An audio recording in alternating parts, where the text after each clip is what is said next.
안녕하십니까. 법원의 시간입니다. 오랜만에 인사를 드리는 것 같네요. 확인을 해보니까 지난번 방송이 5월 13일 날 나갔고 3주 만에 저희가 다시 찾아뵙게 됐습니다. 그리고 저랑 같이 방송을 할 저희 출연 기자가 바뀌었습니다. 최경 기자 인사 좀 해주시죠. 네, 앞서 이제 법원의 시간을 맡아왔던 이지윤 기자에 이어서 새롭게 법원의 시간을 담당하게 된 최유경이라고 합니다. 최 기자 계속 공판 그 뒤로 들어갔었죠? 네, 이제 정경심 재판에 제가 들어가서 취재를 하고 있습니다. 고생하시는데 좋은 취재거리로 또 자세한 얘기로 앞으로도 계속 전해드리겠습니다. 자, 지난번에 12차 공판까지 다뤘고요. 13차, 14차, 오늘 15차까지 한번 얘기를 해볼까요? 일단은 입시 비리 관련된 증인신문은 일단 다 끝난 거죠? 네, 1차적으로는 일단락이 됐습니다. 그런데 나오지 않은 분이 있어서 뭐 또 뒤에 나중에 또 다른 분을 또 부른다 뭐 이런 얘기도 있던데 이건 무슨 얘기죠? 네, 5월 14일에 13차 공판에 원래 나오기로 했던 그 한인섭 한국형사정책연구원장이 그 나오기로 했던 날 바로 전날에 재판부에 불출석 사유서를 내고 재판을 나오질 않았어요.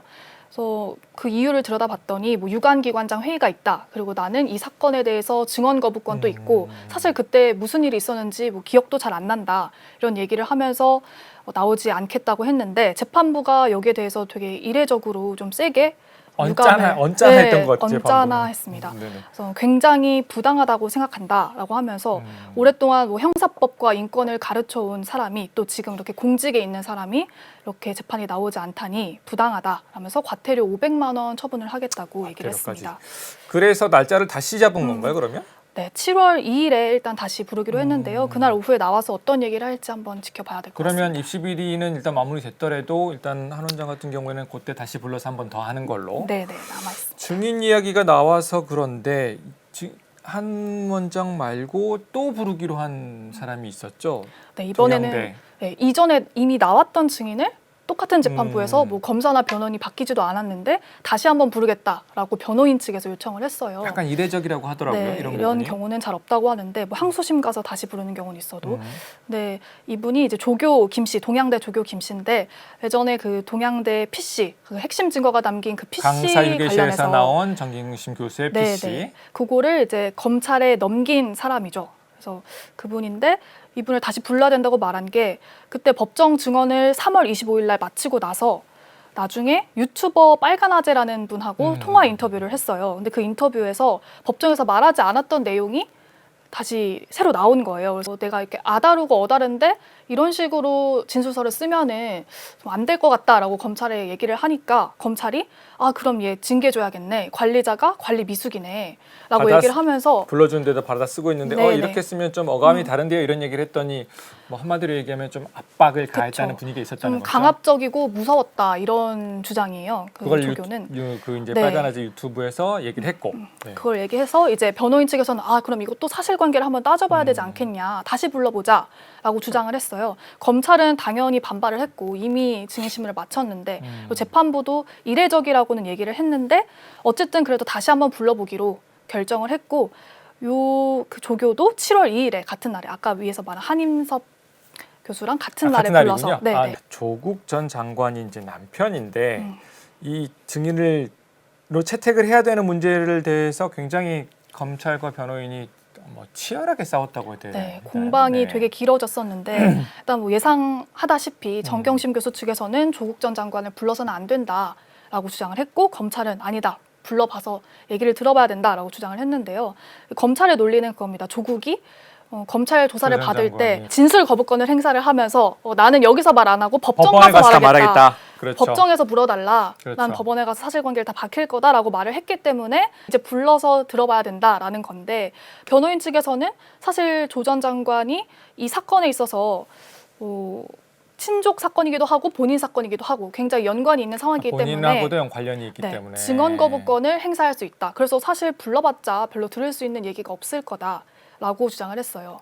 그래서 일단 재판부에서도 그거를 받아들여서 사실 그 증언 거부권 행사 대상인 건 맞다. 나와서 할 수 있는 얘기가 별로 없을 수 있다는 건 재판부도 인정을 했어요. 일단 6월 19일까지 검찰에 신문사항을 제출해달라 요구한 상태입니다.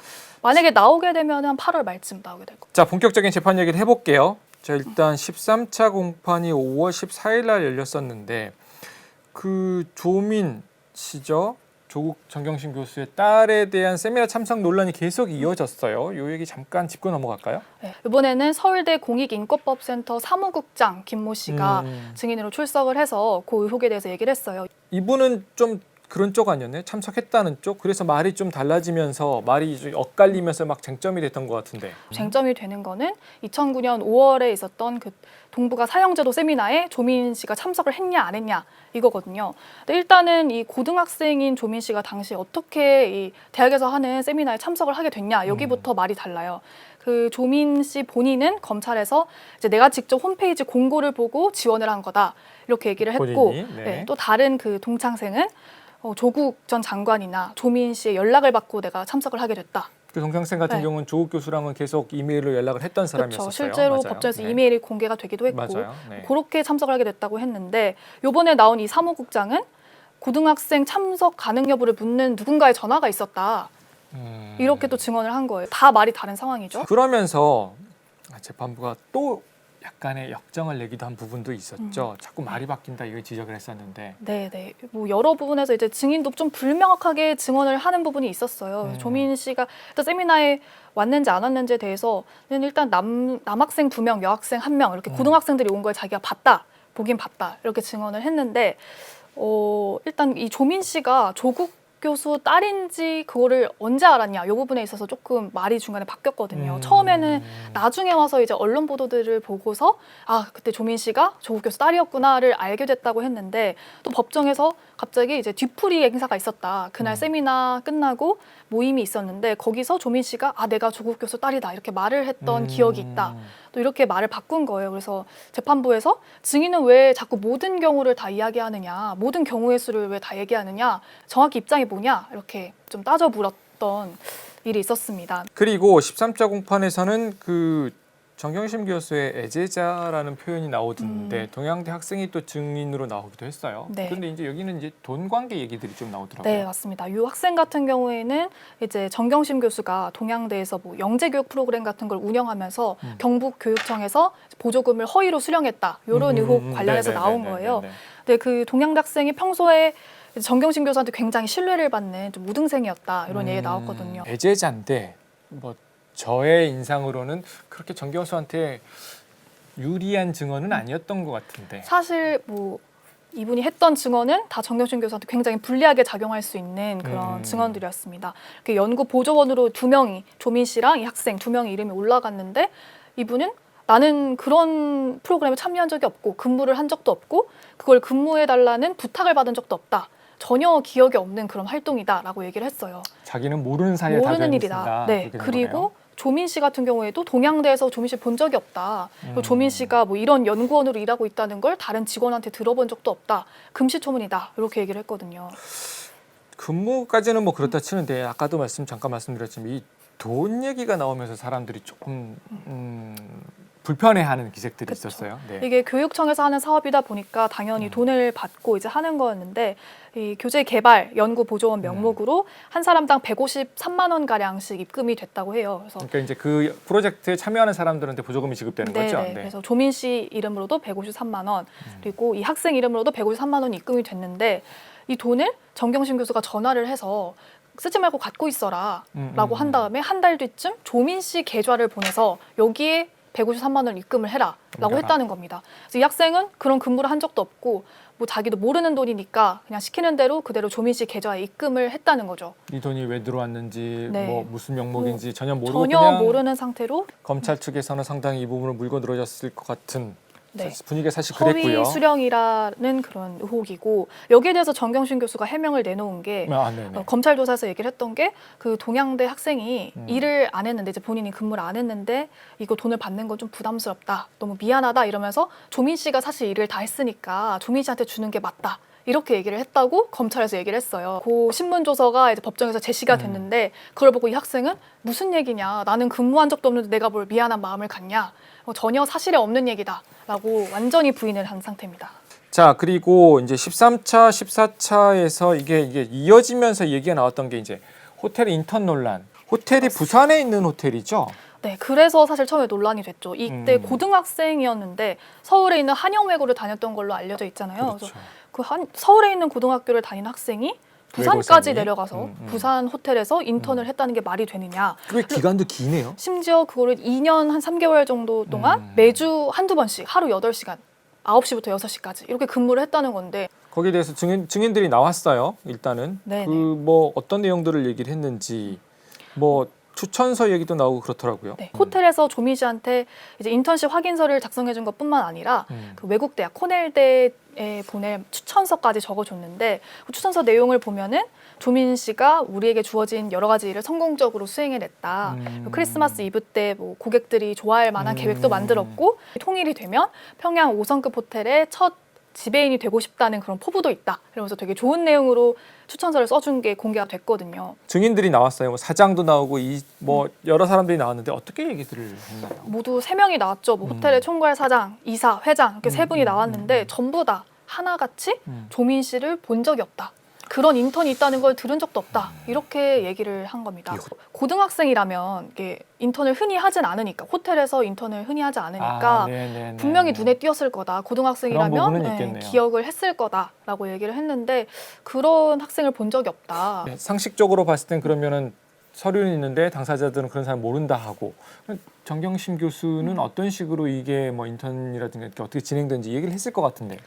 정경심 교수 측이 한번 말을 바꿨어요. 처음에는 이제 부산에 내려가서 인턴을 한 게 맞다. 주말마다 내려가서 문서 작업이라든지 이런 걸 했다. 이렇게 얘기를 했는데 나중에 이제 1월 30일에 재판부에 보낸 의견서에서는 입장을 바꿉니다. 그게 검찰 조사 때하고 나중에 바뀐 거네요? 입장이 바뀌었어요. 서울 삼성동에 있는 모 호텔에 이제 대신 가서 인턴을 했다는 건데 이게 무슨 말이냐면 그 부산에 있는 호텔이랑 서울 삼성동에 있는 호텔이랑 일종의 뭐 제휴 관계 같은 것을 맺어서 거기서 서울에서 인턴을 해도 부산 호텔에서 인턴을 한 걸로 확인서를 받을 수 있게 해서 사실상 이제 조민 씨가 근무를 한 거는 삼성동의 그 호텔이다라고 얘기를 한 겁니다. 서울대 의전원, 부산대 의전원 이제 입시 담당자들이 직접 나오기도 했어요. 네.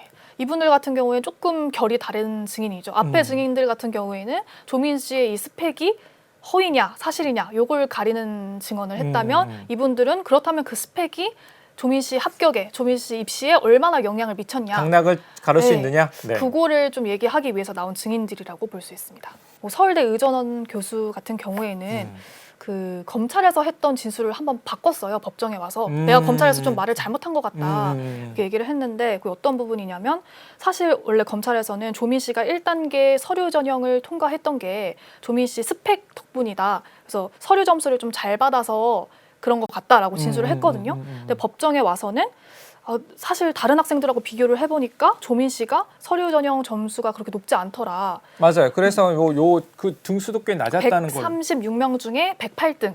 그러니까 사실 낮은 축인 거죠. 그 1단계 서류 전형 합격자 중에 108등을 했다. 네, 108등이다. 이거는 그러면 그 서류가 그렇게 결정적인 영향을 미친 건 아니었던 것 같다라면서 이 재판을 준비하면서 상대적으로 서류 심사가 그렇게 중요한 역할을 했던 건지 개인적으로 좀 의문이 있다. 이렇게 밝혔습니다. 그런데 이제 부산대 의전원 같은 경우는 합격한 동양대 표창장이 또 한 번 뭐 문제가 언급이 됐죠. 이제 재판 과정에서 이 부분은 왜 중요한 거죠? 어떤 의미가 있는 건지. 그 부산대 의전원 자소서를 보면은 문항이 총 5개로 나뉘어져 있는데 그 중에 4번 문항이 그 총장, 도지사, 시장, 장관급 이상 수상만 적는 칸이 따로 있어요. 그 4번 문항에는 그것만 적을 수 있는 거예요. 최소 총장급 이상 상을 받았을 때만 적을 수 있게 되어 있는 건데 그걸 알았다면 약간의 이제 목적성이 보일 수 있다 뭐 이런 거하고도 이어질 수 있을 것 같은데 어쨌든 그 문항에 조민 씨는 동양대 표창장 받았다고 그걸 한 줄 쓴 거예요. 근데 실제로 이렇게 총장 이상급 상을 받는 학생들이 많지 않다. 극히 드물다. 라고 부산대 의전원 교수들이 얘기를 한 거예요. 부산대 의전원 교수들은 서울대 교수랑은 조금 다르게 영향이 있다. 충분히 가점 요인이 됐을 수 있다라고 증언을 했습니다. 변호인들은 이런 부분에 대해서 기본적으로는 뭐라 그래요? 그 입장이 일단은 이런 부분을 가지고 다 따지는 것 자체가 조금 잘못된 거 아니냐 뭐 이런 입장을 계속 기본적으로 견지하는 것 같은데 어떻게 봐야 될까요? 네, 그날 재판이 끝나고 나서도 이제 기자들하고 만난 자리에서 변호인이 얘기를 했는데 사실 이건 좀 부차적인 쟁점이다. 이게 영향을 미쳤냐 안 미쳤냐는 진짜 중요한 거는 이게 허위냐 아니냐 그게 더 중요한 거고 우리 주장은 허위가 아니다. 요거라는 거죠.